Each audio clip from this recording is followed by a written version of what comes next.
श्री कृष्ण के जीवन की यह घटना विशेष रूप से महाभारत और श्रीमद्भागवतम में वर्णित है। इस कथा के अनुसार श्री कृष्ण की कुल 16,108 पत्नियां थीं। हालांकि ये संख्या प्रतीकात्मक रूप में समझी जाती है, न कि वास्तविक अर्थ में। इसके पीछे का गहरा संदेश यह है कि कृष्ण का प्रेम हर किसी के लिए समान था और वह अपनी प्रजा के लिए हमेशा तत्पर रहते थे। अब इस कथा के मुख्य बिंदुओं को समझते हैं।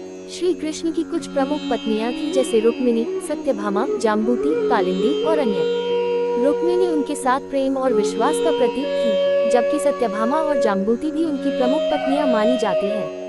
इन पत्नियों के संबंध कृष्ण के जीवन में महत्वपूर्ण स्थान रखते हैं। रुक्मिणी को भगवान कृष्ण की मुख्य पत्नी माना जाता है, जबकि अन्य पत्नियां भी अपने स्थान पर महत्वपूर्ण थीं। श्री कृष्ण की 16,108 पत्नियों का नंबर वास्तव में प्रतीकात्मक है। ये संख्या उस समय के समाज की स्थिति और कृष्ण के गुणों का प्रतीक है। श्री कृष्ण ने इन पत्नियों से विवाह तब किया जब उनके शहर मथुरा पर बशुल्क नामक राक्षस ने हमला किया था। राक्षस ने 16,100 कन्याओं को बंदी बना लिया था। श्री कृष्ण ने इन कन्याओं को मुक्त किया और उनके सम्मान के लिए उन्हें अपनी पत्नियां बना लिया। इस संख्या का प्रतीकात्मक अर्थ यह है कि भगवान कृष्ण ने हर एक बंदी कन्या की सहायता की और उन्हें समाज में प्रतिष्ठित किया।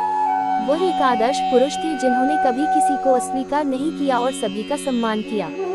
श्री कृष्ण की 16,108 पत्नियां केवल भौतिक दृष्टिकोण से नहीं देखी जाती, बल्कि आध्यात्मिक दृष्टिकोण से भी उनका महत्व है। ये दिखाने का प्रयास किया गया कि भगवान कृष्ण ने हर किसी की मदद की और समाज में सम्मानित किया, चाहे वह स्त्री हो या पुरुष।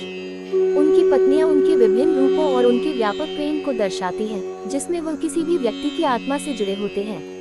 कृष्ण की 16,108 पत्नियां ये संदेश देती हैं कि भगवान का प्रेम निराकार और निरंतर होता है। वह सभी के लिए समान रूप से उपस्थित रहते हैं और कोई भी उनके प्रेम से वंचित नहीं होता। ये कथा ये भी बताती है कि भगवान कृष्ण ने समाज के कमजोर वर्गों की मदद की और उन्हें सशक्त बनाया।